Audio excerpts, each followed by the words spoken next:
Hello दोस्तों, स्वागत है आपका इस सामान्य विज्ञान की सीरीज़ में।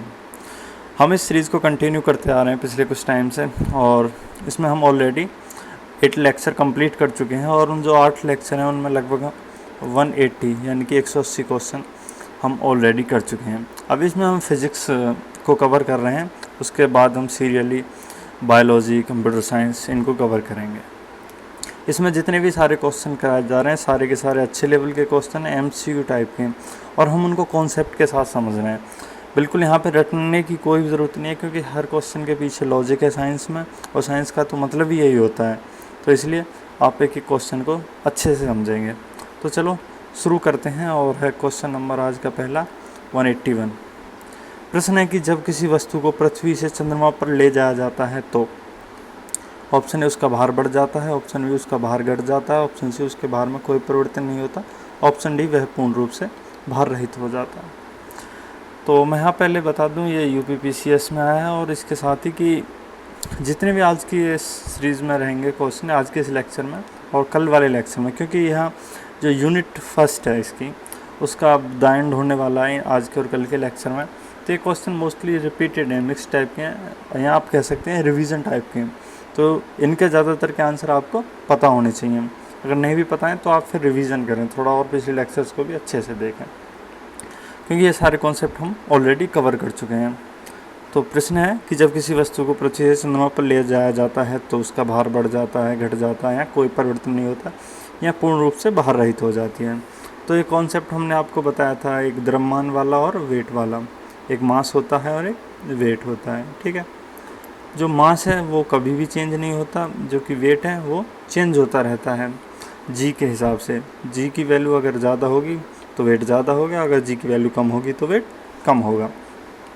अब यहाँ पे बात जो की गई है वो भार की गई है, यानी कि वेट की बात की जा रही है सभी में। तो वेट क्या है, वो चेंज होगा। अगर पृथ्वी से चंद्रमा पर ले जा रहे हैं तो चंद्रमा पे ओबियसली सी बात है कि जो पृथ्वी से कम ही है वहाँ पे चंद्रमा पे क्या गुरुत्वीय त्वरण, यानी कि जी की वैल्यू जो पृथ्वी से कम है चंद्रमा पे। जब चंद्रमा पे जी की वैल्यू कम है तो उसका भार क्या है वहाँ पे वस्तु का घट जाएगा। तो सही आंसर हो गया ऑप्शन बी। इसके बाद नेक्स्ट क्वेश्चन की तरफ बढ़ते हैं, क्वेश्चन नंबर 182। क्वेश्चन नंबर 182 है कि इसमें 2 सूचियाँ दी गई हैं। एक सूची में आपको राशियाँ दी गई हैं, क्वान्टिटीज़ दी गई हैं, और जो सेकंड सूची है उसमें आपको मात्रक दिए गए हैं, यानी कि यूनिट दी गई हैं।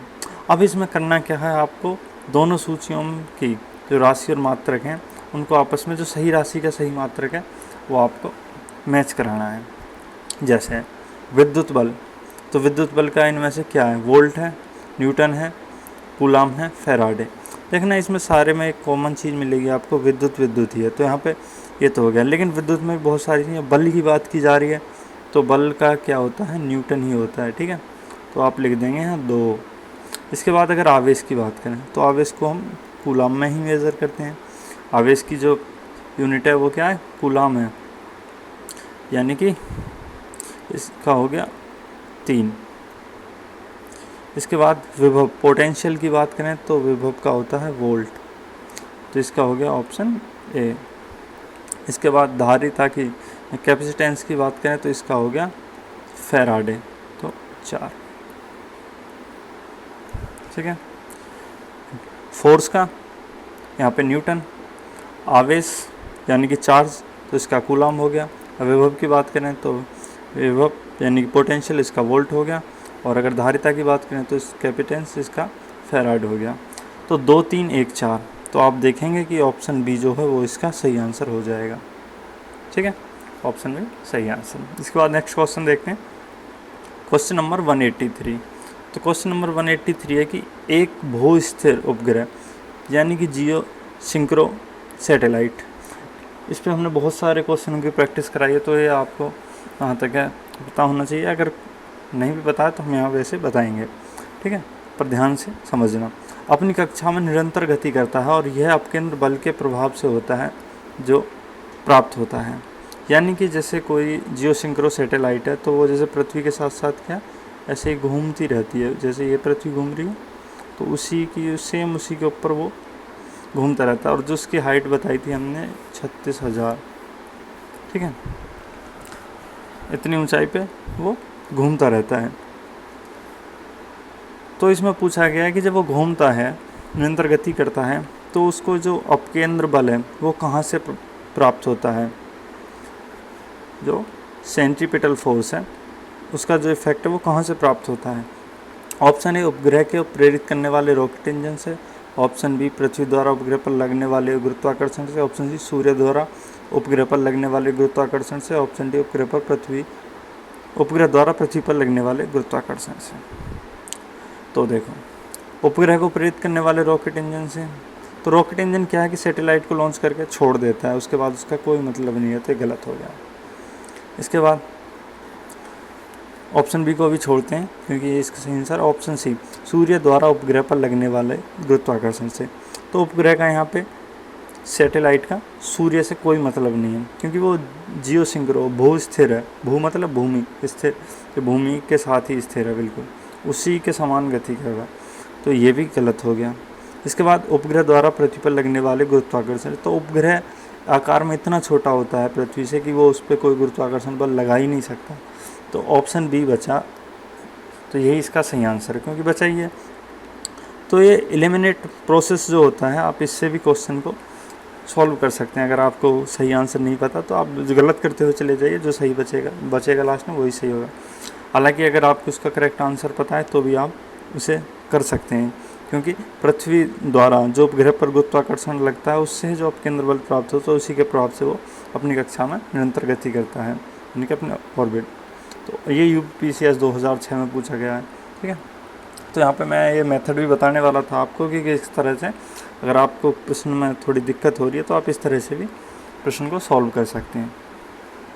इसके बाद क्वेश्चन नंबर 184। तो क्वेश्चन नंबर 184 है कि स्वचालित कलाई घड़ियों में ऊर्जा मिलती है।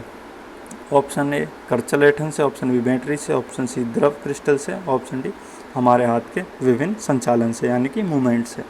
ये भी यूपीसीएस में पूछा गया है। तो स्वचालित कलाई घड़ियों में मतलब ऑटोमेटिक जो रिस्ट वॉच होती हैं, तो उनमें क्या होता है ना सेल पड़ा होता है ना उनमें हम चाबी भरते हैं, तो ऑटोमेटिक टाइप की आ रही, तो लेकिन उसमें एनर्जी कहाँ से मिलती है, तो ये पूछा गया है। तो जो इसका सही आंसर है वो है ऑप्शन डी। जब हमारा हाथ जब हम अपने हैंड से बहुत सारे मूवमेंट करते हैं तो उसकी वजह से ही, और तो इसको क्या ये एनर्जी मिलती रहती है, किसको, घड़ी को, जिसकी वजह से वो चलती रहती है। इसके बाद क्वेश्चन नंबर 185। क्वेश्चन नंबर 185 है कि जब कुएं से पानी की बाल्टी को ऊपर खींचते हैं तो हमें महसूस होता है कि बाल्टी पानी की सतह से ऊपर भारी हो गई, ऑप्शन बी पानी की सतह से ऊपर हल्की हो गई, ऑप्शन सी पानी से बाहर आकर स्थिरता खो बैठी है, ऑप्शन डी पानी से बाहर आकर उसके द्रव्यमान में प्राप्ति हुई है यानी कि वृद्धि हुई है। ये भी यूपीसीएस में पूछा गया, अच्छा क्वेश्चन है। तो अगर आपने प्रैक्टिकल ये अपनी जो डेली रूटीन लाइफ है उसमें भी देखा हो कभी पानी भर के किसी टब से या कहीं से भी, कुएं से तो क्या निकाला होगा, लेकिन टब या किसी नानवाद से अगर आप जहाँ पानी भरा उसमें अगर बाल्टी डुबो के जैसे पानी को ऊपर निकालते हैं या मग से भी निकालेंगे तो आप इसे फील कर पाएंगे कि जैसे ही वो पानी से बाहर निकलती है, बाल्टी हो या मग हो किसी, तो वो भारी सी हमें लगने लगती है, वो भारी हमें महसूस होती है। तो इसका सही आंसर हो गया ऑप्शन ए, पानी की सतह से ऊपर भारी हो गई है, ठीक है। लेकिन वो भारी क्यों हो जाती है, इसका अगर पीछे का कॉन्सेप्ट समझेंगे तो वही है उत्प्लावक बल। जब हम उसे कोई उसमें पूर्ण रूप से आंशिक रूप से ऐसे डुबोते हैं या डुबी हुई होती है वो पानी में या किसी भी द्रव में, तो वो क्या नीचे से वो द्रव उस पर उत्प्लावक बल लगाता है जिसकी वजह से वो पानी में हल्की महसूस होती है। लेकिन जैसे ही हम उसे पानी से ऊपर खींचते हैं तो वो पानी की सतह से ऊपर आते ही जस्ट हमें भारी फील होने लगती है। इसके बाद क्वेश्चन नंबर 186।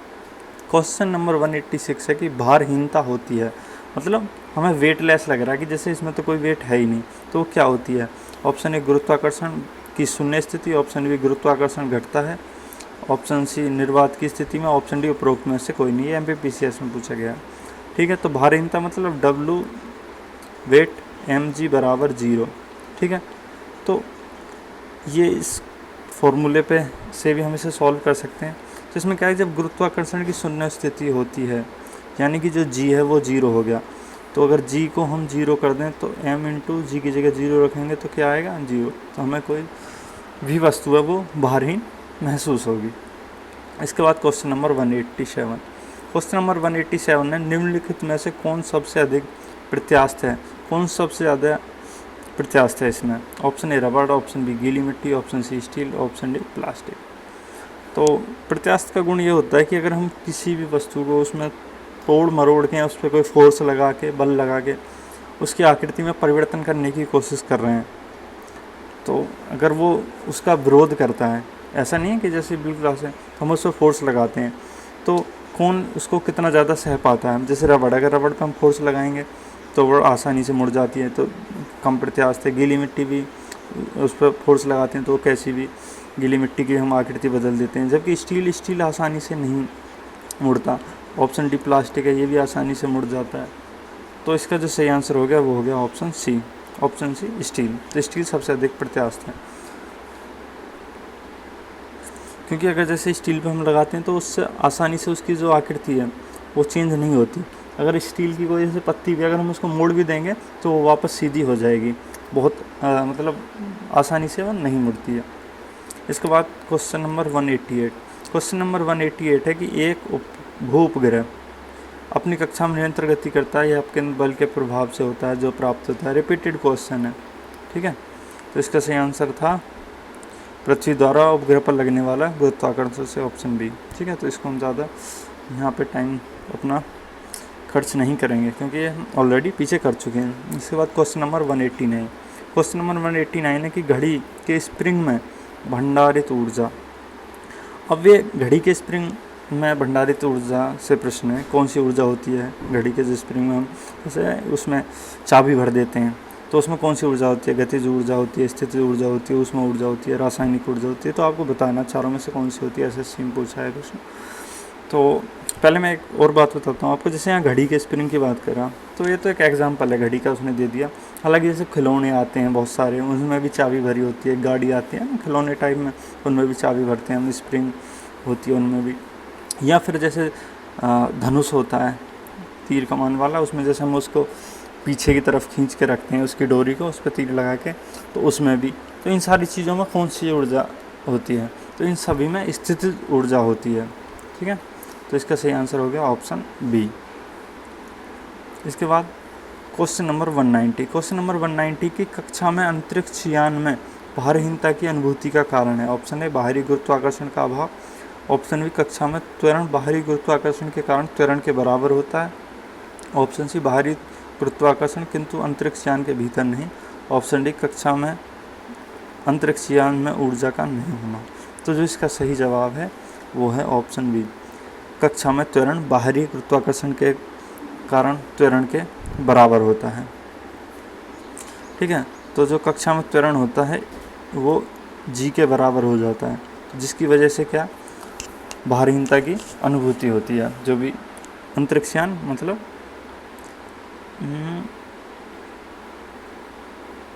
स्पेस व्हीकल, ठीक है। इसके बाद क्वेश्चन नंबर 191। तो क्वेश्चन नंबर 191 है कि तूफान की भविष्यवाणी की जाती है। तूफान की भविष्यवाणी का मतलब है जैसे तूफान आने वाला पहले ही पता चल जाता है हमें, तो वो कैसे उसकी भविष्यवाणी उसको हम ब्रॉडकास्ट पहले ही कैसे कर देते हैं? तो क्या होता है, जब वायुमंडल का दाब, अब इसमें 4 ऑप्शन हो गए। ऑप्शन ए सहसा बढ़ जाए, क्रम से बढ़े, सहसा कम हो जाए, ऑप्शन डी क्रम से कम हो जाए। सहसा का मतलब अचानक। तो अगर अचानक बढ़ना या कम होना या क्रम से बढ़े या क्रम से कम हो, तो इसमें से कौन सा होगा कि अगर तूफान आने का मतलब संकेत कौन सा होगा? तो इसका क्या है कि अगर अचानक कम हो जाए, एक बैरोमीटर होता है जिससे हम वायुदाब को मापते हैं। अगर बैरोमीटर में क्या होता है, अगर उसकी जो वैल्यू अचानक ड्रॉप हो जाए, जैसे मान लो 30 थी, 30 से सीधे 5 हो गई, तो इसका मतलब समझ जाओ कि तूफान आने वाला है। इसके बाद क्वेश्चन नंबर 192। क्वेश्चन नंबर 192 है कि अंडा मृदु जल में डूब जाता है, मतलब क्लीन जो शुद्ध जल है उसमें डूब जाता है या डाइल्यूट वाटर बोल, किंतु नमक के सांद्र घोल में तैरता है क्योंकि? ऑप्शन ए अंडा घोल से नमक का अवशोषण करता है और फैल जाता है, ऑप्शन बी एल्बुमिन नमक के घोल में घुल जाता है और अंडा हल्का हो जाता है, ऑप्शन सी नमक के घोल का घनत्व अंडे के घनत्व से अधिक हो जाता है, ऑप्शन डी जल का पृष्ठ तनाव अधिक होता है। एसएससी 2008 में पूछा है। तो हमने आपको ये फ्लोटिंग वाले कुछ कॉन्सेप्ट बताए थे कि अगर कोई भी वस्तु किसी द्रव में तभी तैर सकती है कि जब उस द्रव का जिसमें वो तैरने वाली है उसका घनत्व उस वस्तु के घनत्व से ज़्यादा हो। तो यहाँ क्या है कि जो नमक के घोल का घनत्व है वो अंडे के घनत्व से अधिक होता है, तभी वो नमक के घोल वाले पानी में अंडा तैर पाता है, जबकि सिंपल पानी में वो नहीं तैर पाता है। तो ये आपको समझ आ गया होगा अच्छे से। इसके बाद क्वेश्चन नंबर 193। क्वेश्चन नंबर 193 है कि किसी व्यक्ति को मुक्त रूप से घूर्ण कर रहे घूर्णी मंच पर अपने कोणीय चाल कम करने के लिए क्या करना चाहिए। मतलब वैसे कोई कोणीय चाल है तो कोणीय चाल में क्या करना है कि जिससे उसकी कोणीय चाल कम हो जाए। ऑप्शन ए अपने हाथ एक साथ मिला ले, ऑप्शन बी अपने हाथ ऊपर उठा ले, ऑप्शन सी अपने हाथ बाहर की तरफ फैला दे, ऑप्शन डी अपने हाथ ऊपर उठाकर बैठ जाए। तो इसका क्या है कि जितनी आर ज़्यादा होगी यानी कि जितनी त्रिज्या होगी तो उससे क्या है कि वेग जो है या उसकी जो चाल है वो कम होगी। अगर त्रिज्या कम होती जाएगी तो उसकी क्या चाल बढ़ती जाएगी। तो इसलिए जैसे कि कोई व्यक्ति है सपोज करें तो ये खड़ा है, अगर ये ऐसे अपने हाथ फैला लेगा तो इसका क्या त्रिज्या बढ़ जाएगी, ये इस टाइप का बड़ा चक्कर बन जाएगा। जब चक्कर बड़ा बन जाएगा तो चाल ऑटोमेटिक कम हो जाएगी। इसके बाद question number 194 as a numerical type है, अंक एक प्रश्न है कि 54 किलोमीटर प्रति घंटा के वेग का मान है। इसमें जस्ट कुछ नहीं पूछा है कि जो किलोमीटर प्रति घंटा में वैल्यू दे रखी है उसको मीटर प्रति सेकंड में चेंज करने के लिए बोला है। ऑप्शन ए 14 मीटर प्रति सेकंड, ऑप्शन बी 21 मीटर प्रति सेकंड, ऑप्शन सी 15 मीटर प्रति सेकंड, ऑप्शन डी 27 मीटर प्रति सेकंड। तो जो इसका सही आंसर क्या होगा वो हम देखते हैं। तो देखो अगर किलोमीटर प्रति घंटा है और उसे मीटर प्रति सेकंड में बदलना है तो उसमें किससे गुणा करते हैं। अगर छोटे में करना है तो ये छोटा ही हो गया तो 5/18। अगर इसका अपोजिट अगर कोई चीज़ मीटर प्रति सेकंड में दी हुई है और उसे किलोमीटर प्रति घंटा में चेंज करना है तो 18/5 से गुणा करते हैं। तो अब क्या है कि हमें किलोमीटर प्रति घंटा में दी हुई है और हमें चेंज करनी है मीटर प्रति सेकंड में, तो ये वाला हम नहीं लगाएंगे, तो यहाँ पर लगाएंगे ये वाला। तो 54 × 5/80, 18 से 54 को काटेंगे तो 3 बार कटेगा और 5 दिया 15, तो कितना आएगा 15 मीटर प्रति सेकंड। तो इसका सही आंसर हो गया ऑप्शन सी। इसके बाद नेक्स्ट क्वेश्चन है 195। प्रश्न है कि न्यूटन मीटर मात्रक है। ऑप्शन ए त्वरण का, ऑप्शन बी बल का, ऑप्शन सी शक्ति का, ऑप्शन डी ऊर्जा का। तो न्यूटन मीटर, न्यूटन मतलब एफ हो गया और मीटर मतलब डिस्टेंस हो गया। तो या तो आप इसको डिस्टेंस लिख दो चाहे एस लिख दो, ठीक है।